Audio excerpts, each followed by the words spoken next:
오늘은 아기 예수님이 이 땅에 태어나신 날을 기념하는 성탄 주일입니다.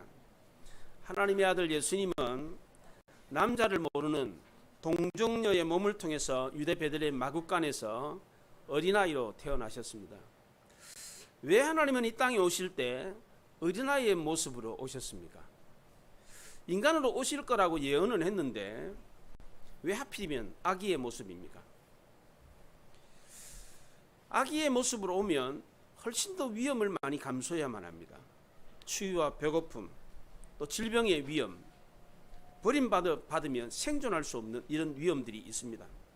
적들로부터 스스로 자신을 방어할 수 있는 능력이 없습니다. 적이 공격해 오면 꼼짝없이 당할 수밖에 없는 무방비 상태의 어린아이의 모습으로 오셨습니다. 인간으로 오시더라도 어른으로 오시면 안 됩니까? 어른으로 터미네이터처럼 짠 해가지고 막 그냥 울퉁불퉁 막 힘 있는 그런 사람으로 오시면 안 됩니까? 왕궁이나 귀족의 집안에서 호위병들의 보호를 받으면서 이 땅에 오시면 안 됩니까? 왜 하나님은 아들을 이 땅에 보내실 때에 연약한 어린아이의 모습으로 보내셨습니까? 그 이유는 우리가 하나님을 대면할 수 있도록 하기 위해서였습니다. 만약 하나님이 장성한 어른으로 오셨다면, 또 왕가의 귀족 집안에 지체 높은 분으로 오셨더라면 감히 우리가 하나님의 아들을 볼 수나 있었겠습니까? 큰 기업의 사장님 만날 수 있습니까? 좀처럼 만나기 어렵습니다. 회장님, 대통령 우리가 어떻게 봅니까? 네, 저는 지금까지 한 번도 대통령 직접 대면해 본 적이 없어요. 서울에 가까이 사는데도 불구하고 한 번도 가서 직접 본 적도 없어요. 근데 만왕의 왕이시고 천지 만물의 주관자이신 이 만물을 만드신 분이 오신다는데 얼마나 부담스럽겠습니까? 만나기나 하겠습니까? 그 크고 놀라운 위험 앞에 우리가 감히 어떻게 쓸 수나 있겠습니까? 모세가 하나님께 얼굴을 보여달라고 부탁을 했습니다. 그랬더니 하나님이 너 나 보면 죽는다. 그래서 대신에 등을 보여줬습니다. 하나님에게 무슨 등이 있습니까? 영이신데 하나님의 임재, 하나님의 계시다고 하는 그 상징을 보여주었습니다. 범죄한 인간은 하나님을 볼 수가 없습니다. 봤다가는 그냥 그 자리에서 죽어버립니다. 그래서 하나님은 누구나 부담 없이 하나님을 볼 수 있도록 이 땅에 아기의 모습으로 오셨습니다. 마귀는 이 사실을 알고 어떻게 해서든지 하나님의 아들이 이 땅에 태어나지 못하도록 온갖 노력을 다 기울였습니다. 에덴 동산에서 뱀이 하와를 유혹하면서 선악과를 따먹게 했습니다. 사탄의 유혹에 빠진 범죄한 인간은 영원한 생명을 잃어버리고 에덴 동산에서 쫓겨났습니다. 이마에 땀을 흘리고 살다가 흙으로 돌아가야 되는 그런 벌을 받았습니다. 이때 하나님은 뱀에게 내가 너로 여자와 원수가 되게 하고 내 후손도 여자의 후손과 원수가 되게 하리니 여자의 후손은 내 머리를 상하게 할 것이고 너는 그의 발꿈치를 상하게 할 거다. 이 말씀을 하셨습니다. 사탄은 이 말씀을 들었기 때문에 여자의 후손이 태어날 것을 필사적으로 막으려고 그랬습니다. 하나님이 이스라엘이라고 하는 한 민족을 택하시고 그 민족을 통해서 여자의 후손을 보낼 것을 알고 있었습니다. 그래서 이스라엘이 애굽에 내려가서 노예 생활을 할 때에 이스라엘 남자들을 다 죽여버리려고 그랬어요. 바로왕을 통해 가지고 남자아이가 태어나면 다 나일강에다가 던져버리도록 했습니다. 이스라엘 백성들이 포로 생활을 할 때 총리 대신이었던 하만이라는 사람을 통해서 이스라엘 민족 전체를 죽이려고 그랬습니다. 대궐 문지기였던 모르드게가 총리 대신 하만에게 무릎을 굽혀서 절을 하지 않았다고 모르드게가 속한 유대민족 전체를 다 죽여버리려고 그랬어요. 예수님이 유대 베들레헴에 태어났을 때도 마찬가지였습니다. 헤롯 대왕이 동방박사를 통해서 유대 베들레헴에 메시아가 났다라는 사실을 알고 2살 이하의 어린아이를 몽땅 다 죽여버렸습니다.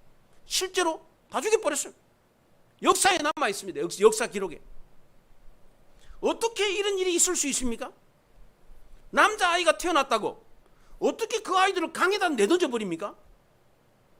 어떻게 인사 한 번 안 했다고 한 사람만 죽이는 게 아니고 그 가족만 죽이는 게 아니고 그가 속한 모든 민족을 다 죽인다. 이게 상식적으로 있을 수 있는 일입니까? 아무리 기분 나쁘다고 그렇잖아요. 아무리 왕이라고 하더라도 아무런 죄가 없는 2살 이하의 어린아이들을 어떻게 죽입니까? 우리나라 역사에 이런 일이 있습니까? 다른 나라의 역사에 이런 역사가 있습니까? 이런 사례가 있습니까? 특별히 남자의 씨를 말려가지고 이스라엘 민족을 통해서 메시아가 태어나는 것을 막으려고 그랬습니다. 이게 수시로 여러 번 있었습니다. 왜 이런 일이 실제로 이스라엘 역사에 일어났습니까? 사탄이 이스라엘 민족의 후손을 통해서 메시아가 태어날 것을 알고 있었기 때문입니다. 이걸 막으려고 했기 때문에. 그래서 사탄은 어떻게 해서든지 가전 방법을 동원해가지고 여자의 후손이 태어난 것을 막으려고 했습니다. 하나님도 이 모든 사실을 다 알고 계셨습니다. 그런데 왜 하나님은 이런 위험성을 감수하면서까지 아기의 모습으로 이 땅에 여자의 후손을 보내셨습니까? 그 이유가 무엇입니까? 누구든지 쉽게 하나님을 만날 수 있도록 하기 위해서였습니다. 또 하나님이 이런 위험성을 감수하면서까지 여자의 후손을 아기의 모습으로 이 땅에 보낼 수 있었던 이유가 뭡니까? 인간에게 사랑이 있다는 것을 알았기 때문입니다. 비록 아무런 능력이 없는 어린아이였지만 능히 생존할 수 있을 거다라는 확신이 있었습니다. 하나님은 여자의 후손을 아기의 모습으로 이 땅에 보내실 때 스스로 자기 자신을 인간의 손에 맡겼습니다. 연약한 어린아이를 인간의 손에 들려서 인간에게 자신을 맡겼습니다. 왜냐하면 인간에게 사랑이 있다는 것을 아셨기 때문입니다. 러시아의 대문호 톨스토이의 단편 중에 인간은 무엇으로 사는가라고 하는 단편 소설이 있습니다. 추운 겨울에 구두장이 시몬이 길을 가다가 교회 벽 밑에 벌거벗은 모습으로 웅크리고 있는 한 청년을 보았습니다. 저러다 얼어 죽지? 지나가다가 내가 저 사람을 도와주지 않으면 천벌을 받지. 다시 돌아가가지고 불쌍해서 자기가 입고 있던 외투를 입히고 털 장화를 신기고 집으로 데리고 왔습니다. 그 청년의 이름은 미가엘이었습니다. 다음 날부터 구두쟁이 시몬이 구두 수선하는 것을 가르쳤는데 이 청년이 솜씨가 너무 좋아가지고 두루두루 소문이 퍼졌어요. 그래야 수입이 엄청 늘었습니다. 어느 날 개팍한 한 신사가 독일제 독일제 가죽을 가져와가지고 1년이 지나도 찢어지지 않고 모양이 비틀어지지 않는 그런 구두를 만들 수 있느냐? 빈정거리면서 가죽을 맡기고 갔습니다. 이때 미가엘 청년이 웃으면서 네, 그런 구두를 만들어 드리겠습니다. 그리고는 그 가죽을 받아가지고 미가엘 청년이 구두를 만들어야 되는데 구두를 안 만들고 슬리퍼를 만들었어요. 구두장이 시몬이 그걸 보고 깜짝 놀랐습니다. 아니 그 일을 어쩌나? 우리 이제 다 죽었구만. 이 귀한 가죽으로 슬리퍼를 만들면 어떡해? 하도 기가 막혀가지고 미카엘 청년을 꾸중했습니다. 그랬더니 그때 밖에서 문 두드리는 소리가 들렸습니다. 좀 전에 왔다 갔던 그 신사의 젊은 하인이었습니다. 방금 주문했던 그 구두는 이제 필요 없게 됐습니다. 갑자기 우리 주인이 죽었습니다. 그래서 우리 마님이 구두 대신에 죽은 사람이 신는 슬리퍼를 만들어 오라고 그럽니다. 미가엘 청년은 다 만들어 놓은 슬리퍼를 툴툴 털면서 젊은 하인에게 주었습니다. 6년이 지난 어느 날 마리아라고 하는 아줌마가 두 여자아이 쌍둥이를 데리고 구두를 맞추러 그 구두방에 왔어요. 한 아이는 다리를 절고 있었습니다. 미가엘 청년은 그 두 여자아이를 유심히 보고는 눈을 떼지를 못했습니다. 마리아 아줌마는 자신이 젖먹이던 아이가 죽자 아무런 관련이 없는 이 두 여자아이 쌍둥이를 맡아서 데리고 지금까지 키우고 있었습니다. 6년 전에 이 두 여자아이의 아빠가 산에서 나무를 하다가 큰 나무에 깔려 죽었습니다.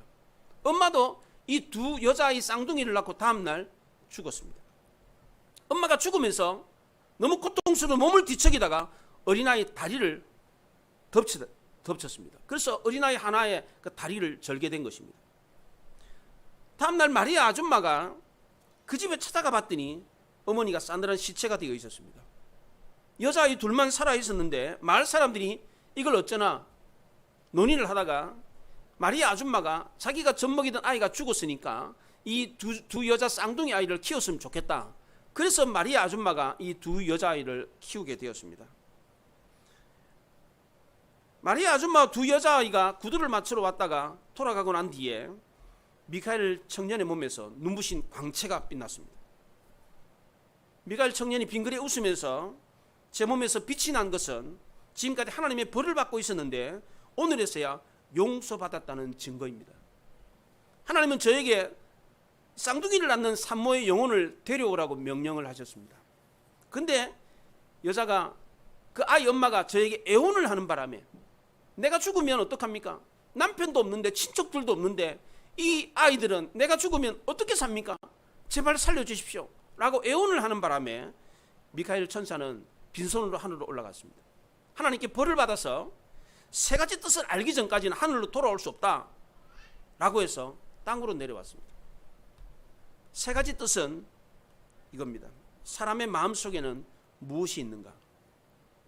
사람에게는 허락되지 않은 것이 무엇인가? 사람은 무엇으로 사는가? 이 세 가지 질문에 대한 답을 얻기 전까지는 하늘로 돌아올 수 없다는 벌을 받았습니다. 미카엘 천사가 구두장이 시몬의 부부를 통해서 그 집에 들어가서 생활하게 되는 것을 보면서 아, 사람의 마음속에는 선량한 마음, 양심이 있구나 라는 것을 깨달았습니다. 한 신사가 독일제 가죽을 갖고 와가지고 구두를 주문했을 때 그 사람 뒤에 죽음의 천사가 있는 것을 보고 아, 사람은 자신의 죽음을 모르는구나 이것을 깨달았습니다. 두 어린 여자아이가 아주머니를 통해서 잘 자란 것을 보면서 아, 사람은 사랑으로 사는구나 이것을 깨달았습니다. 이것을 깨달았을 때 미가엘 청년의 등에서 날개가 나오더니 하늘로 올라갔습니다. 하나님은 모든 인간에게 선량한 마음, 양심을 주셔서 서로 사랑하면 어떤 어려움도 이겨내게 해 주셨습니다. 하나님은 예수님이 어린아이로 이 땅에 어린아이로 보내시면서 인간의 몸에 자신을 맡기셨던 것은 인간의 마음에 사랑이 있다는 것을 알고 계셨기 때문입니다. 그걸 누가 줬습니까? 하나님이 주셨기 때문입니다. 하나님도 우리를 이렇게 믿고 자신을 맡기시는데 우린들 하나님께 우리 자신을 맡길 수 없겠습니까? 우리에게 선량한 마음과 사랑을 주신 하나님은 사랑이 넘치는 분입니다. 그렇기 때문에 우리는 얼마든지 우리의 인생을 하나님께 맡길 수가 있는 것입니다. 하나님도 하나님 자신을 우리에게 맡기셨는데 우린들 하나님께 우리 인생을 우리 삶을 맡기지 못하겠습니까? 하나님은 범죄에서 타락하여 죽음의 나락으로 떨어진 우리를 회복시키기 위해 하나님의 아들 예수 그리스도를 이 땅에 어린아이의 모습으로 보내주셨습니다. 그런데 이 어린아이가 어떤 어린아이입니까? 32절에 보면 본래부터 그가 큰 자였고 지극히 높으신 하나님의 아들이고 조상 다윗의 왕위를 물려받았습니다. 33절에는 야곱의 집을 왕으로 다스리는 아이였습니다. 35절에서는 거룩한 이고 하나님의 아들이라 이 걸음을 받는 아이였습니다. 마리아는 이런 아이를 하나님의 은혜로 잉태하게 되었습니다. 마리아가 하나님의 은혜를 입었다라고 했는데 이 증거가 뭡니까? 마리아에게 천사가 나타난 겁니다. 그래서 한다는 말이 성령이 내게 임하시고 지극히 높으신 이의 능력이 너를 덮으시리니 이렇게 말을 했습니다. 성령의 능력이 임했다 그랬는데 이 성령의 능력이 임했다 이 말은 사도행전 1장 8절에 똑같이 나옵니다. 1장 8절에 오직 성령이 너희에게 임하시면 너희가 권능을 받고 예루살렘과 온 유대와 사마리아와 땅끝까지 이르러 내 증인이 되리라. 거기에 성령이 임하시면 라고 하는 단어와 마리아에게 성령이 임했다라고 하는 단어가 똑같은 단어입니다. 마리아에게 임했던 그 놀라운 성령이 복음 전에는 예수님의 제자들에게도 임했습니다. 성령이 마리아에게 임했을 때는 남자를 알지 못하는 마리아가 아이를 임신하고 아이를 낳았습니다. 성령이 예수님의 제자들에게 임했을 때는 제자들이 예루살렘과 온 유대와 사마리아와 땅끝까지 이르러 복음 증거하는 증인이 되었습니다. 그 성령이 지금 우리에게도 임했습니다. 고린도서 3장 16절에 너희가 하나님의 성전인 것과 하나님의 성령이 너희 안에 계시는 것을 알지 못하느냐 그랬습니다. 베드로도 너희가 회개하여 세례받고 죄사함을 받아라 그리하면 성령의 성물을 받으리라 그랬습니다. 우리도 회개하고 세례받으면 이 놀라운 성령을 받을 수가 있습니다.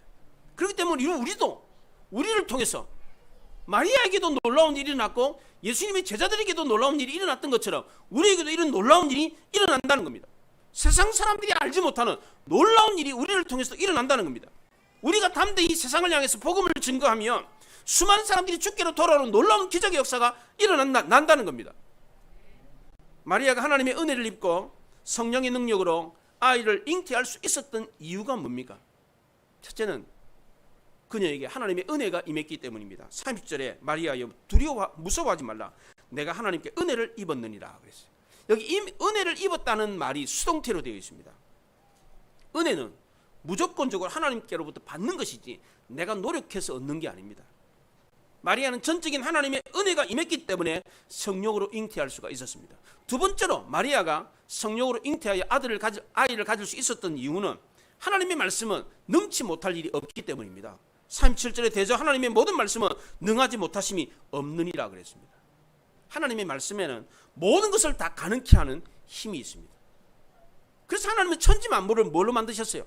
말씀으로 만들었습니다. 있으라 그러니까 있는 거예요. 하나님의 말씀에는 못할 일이 없는 힘이 있는 겁니다. 그 말씀이 누구에게 있습니까? 우리에게 있습니다. 우리에게. 얼마나 놀라운 겁니까? 마지막 세 번째로 마리아가 성령으로 잉태하여 아이를 낳을 수 있었던 이유는 마리아가 하나님의 말씀을 믿고 순종했기 때문입니다. 38절에 보면 주의 종이오니 말씀대로 내게 이루어지이다. 만약 천사가 마리아에게 마리아야 내가 성령으로 잉태하여 아들을 낳을 거다 이렇게 말했을 때 마리아가 무슨 말이에요? 나는 남자를 알지 못하는데 어떻게 아이를 낳을 수 있어요? 설사 아이를 낳는다고 하더라도 처녀가 아이를 낳으면 어떻게 되겠어요? 저는 시집도 못 가요. 신세 망쳐요. 어떻게 나에게 그런 일이 있을 수가 있어요? 안 돼요, 안 돼, 안 돼, 안 돼. 절대 안 돼요. 왜 내가 그런 일을 해야 돼요? 이렇게 했을 겁니다. 그렇잖아요. 만약에 그랬더라면 천사가 어떻게 했겠어요? 야, 잔소리하지 마. 하나님이 너를 택해가지고 지금 아이를 낳으라 그러는데 잔소리하지 말고 해. 그렇게 했겠어요? 그렇지 않습니다. 하나님은 자신의 할 일을 우리에게 강압적으로 강제로 너 해. 이렇게 하시는 분이 아닙니다. 하나님 우리의 동의도 구하지 않고 일방적으로 일을 하시는 분이 아닙니다. 마리아는 주의 종이오니 라고 하면서 겸손하게 자신을 낮추어서 순종했습니다. 또 말씀대로 내게 이루어지이다 그랬어요. 하나님의 말씀을 조금도 훼손하지 않고 있는 그대로 이루어지기를 바랬습니다. 하나님이 말씀을 주셨을 때 이러쿵저러쿵 토를 달고 그렇게 하지 않고 있는 그대로 그냥 받아들였습니다. 이건 이렇고 이건 저렇게 됩니다. 이렇게 자기 주장을 하지 않았습니다. 마리아는 가나 혼인잔치에서도 하인들에게 이렇게 지시를 했습니다. 무슨 말을 하든지 그대로 하라. 이렇게 지시를 했어요. 물이 포도주가 된 기적이 일어났잖아요. 가나 혼인잔치에서. 어떻게 이 기적이 일어났습니까? 예수님이 말씀하신 그대로 행했기 때문입니다. 마리아가 하인들에게 그렇게 지시했어요. 예수님이 내 아들 예수가 너희들에게 뭐라고 지시하더라도 그냥 그대로 해라. 그렇게 말을 했어요. 하인들이 예수님이 말을 듣고 어떻게 했습니까? 일체의 토를 달지 않았습니다. 왜 물동이에 물을 부으라고 그럽니까? 왜 그것도 악어까지 물을 채우라고 그럽니까? 지금 필요한 게 포도주인데 왜 물을 떠오라 그럽니까? 포도주가 부족하니까 술집에 가든지 옆집에 가서 포도주를 빌리고 와야지 왜 물을 떠오라 그럽니까? 이런 말을 했습니까? 하지 않았습니다. 하나님의 말씀을 있는 그대로 순종했을 때 어떻게 됐습니까? 기적이 일어났습니다. 우리도 하나님 말씀 앞에 철저하게 자신을 낮추고 순종하면 말씀을 통한 놀라운 기적의 역사가 능치 못할 일이 일어난다는 것을 믿으시기 바랍니다. 마리아가 겸손하게 자신을 낮추고 말씀대로 되기를 바랬을 때 실제로 기적이 일어났습니다. 남자를 모르는 마리아가 성령으로 잉태하여 아들을 낳았습니다. 아기로 하나 태어나신 예수님은 십자가에 못 박혀 죽으심으로 우리 죄를 사하시고 떠나실 때 우리에게 성령을 주셨습니다. 그래서 우리도 하나님의 자녀가 되게 했어요. 우리도 성령을 받음으로 영생의 선물을 얻게 됐습니다. 성령은 영원히 사는 영입니다. 영원히 사는. 자기만 사는 게 아니라 살리는 영이요. 우리를 살리는 영입니다. 이 성령으로 인해서 우리도 하나님과 같이 영원히 죽지 않는 신과 같은 존재가 되었습니다. 성탄은 이 놀라운 일을 이루기 위해서 하나님과 인간의 만남인 것입니다. 하나님이 인간의 몸을 입고 이 땅에 오셨다. 이 성탄은 꾸며낸 이야기가 아닙니다. 전설이 아닙니다. 실제로 일어난 역사적인 사건입니다. 하나님은 아들 예수를 이 땅에 우리를 구원할 구세주로 보내셨습니다. 그래서 우리는 역사를 BC와 AD로 나눕니다. BC가 뭡니까? 비포 크라이스트, 예수 그리스도가 오기 전. AD는 아노 도미니. 아노는 해라는 뜻이고 해라는 뜻이고, 도미니는 주님이라는 뜻입니다. 주님의 해라는 게 AD입니다.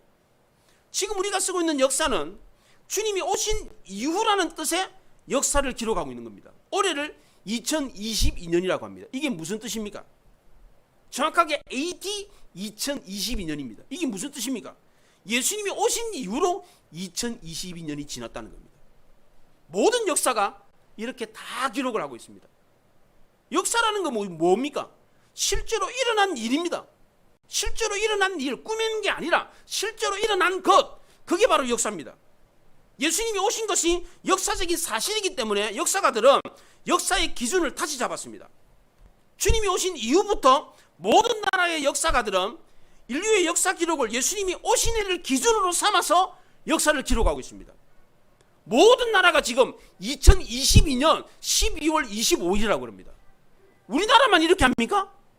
그렇지 않습니다. 불교 국가인 인도도 2022년이라고 합니다. 모든 나라가 다 2022년 12월 25일이라고 합니다. 왜 그렇습니까? 왜 역사가들은 주님이 오시기 전과 오시기 후로 이렇게 나누었습니까? 주님이 오신 이후로 인류의 역사가 완전히 달라졌기 때문입니다. 주님이 오시기 전에 인류는 과거와 다를 바가 전혀 없었습니다. 아무런 희망이 없었습니다. 그러나 주님이 오신 이후에 인류는 완전히 달라졌습니다. 에덴 동산에서 아담과 하와가 범죄함으로 하나님과 단절되어서 영원한 죽음의 나락으로 떨어졌던 인간이 다시 회복되는 기회를 얻었습니다. 예수님이 오셔서 우리 죄를 사하심으로 인류의 모든 인류는 에덴 동산에서 범죄하기 전에 아담과 하와의 모습으로 다시 돌아갈 수 있게 된 것입니다. 하나님이 이 놀라운 역사를 이루기 위해서 아기 예수님을 인간의 몸을 입혀서 이 땅에 보내셨습니다.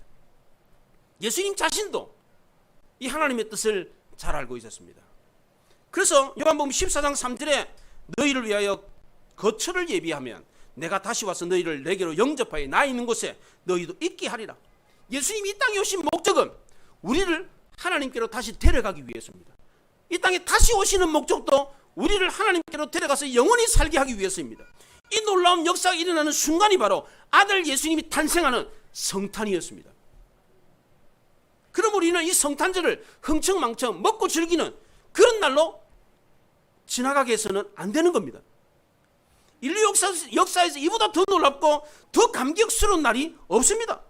이 날은 아담과 하와가 에덴 동산에서 선악과를 따먹었던 그날, 모든 인류가 땅을 치며 통곡하던 그날과 완전히 대비가 되는 가장 기쁘고 즐거운 날입니다. 에덴 동산에서 아담과 하와가 선악과를 따먹는 순간에 모든 인류는 어떻게 됐습니까? 영원한 생명을 잃어버리고 평생 동안 땀을 흘리며 살다가 흙으로 돌아가야 되는 비참한 인생, 죽음을 맞아야 되는 끔찍한 인생이 되었습니다. 그러므로 모든 인류는 아담과 하와가 선악과를 따먹는 그 순간 땅을 치며 통곡했습니다. 그런데 아기 예수님이 인간의 몸을 입고 오신 그날 그 순간은 그 인간이 다시 회복되는 순간입니다. 완전히 대비가 되는 순간입니다. 그렇기 때문에 모든 인류는 감사하며 감격하며 이 날을 기념해야 되는 것입니다. 그래서 오늘은 그냥 단순히 메리 크리스마스가 아니라 어메이징 크리스마스, 원더풀 크리스마스예요. 그렇잖아요. 단순히 기쁘고 즐기는 성탄절이 아니에요. 홀리 크리스마스. 너무너무 놀라운 어메이징한 거예요. 진짜 막 원더풀이에요. 진짜 이 날이 바로 그 날이라는 거예요. 이게 마리아는 하나님의 은혜를 입어서 성령의 능력으로 아이를 낳았습니다. 이때 너무나도 감사하고 감격했어요. 본인이 알잖아요. 본인이 남자와 관계를 맺지 않은 걸 자기가 알잖아요. 그런 여자가 아이를 낳았으니 얼마나 놀랍겠어요. 야, 천사가 말이 사실구나. 너가 성령으로 잉태해 아들을 낳을 거다. 실제로 아이를 낳았어요. 얼마나 놀랍겠습니까? 얼마나 감격했습니까? 우리도 이 하나님의 은혜를 입어서 성령의 충만을 받고 영생함으로 완전히 회복된 것을 경험했기 때문에 우리도 감사와 감격을 하지 않을 수가 없는 것입니다. 이 놀라운 역사를 이루기 위해서 주님이 인간의 몸을 입고 이 땅에 태어나셨습니다.